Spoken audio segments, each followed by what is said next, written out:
বলি মন্দিরে কে আছে তাড়াতাড়ি মন্দিরে দরজা বন্ধ করে আরে হাজিমুল বাসন করছে কিন্তু জলদি জলদি দিনাজপুরে দেবীরা আক্রমণ করবে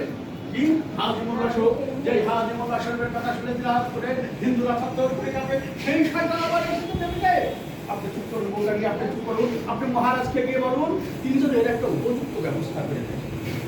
এই আব্বাসী আগুন তুলে দেয় তাপসীর হাতে রাবেয়ার হাত থেকে রে ভাই চেয়ে দেয় সত্যকের সিন্নি অমনি গর্জকে নবাব মুর্শিদ করে জাহাল কামান হে ঈশ্বর তুমি কি তার দেখতে পাওনি কোথায় তোমার অমৃত বদল ভয়াবহবাণী যদা যদা হি ধর্মস্য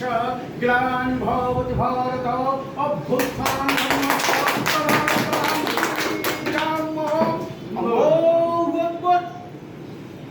আমি তার ভয়ে কখনো কোথায় দাঁড়াইনি বেয়াদব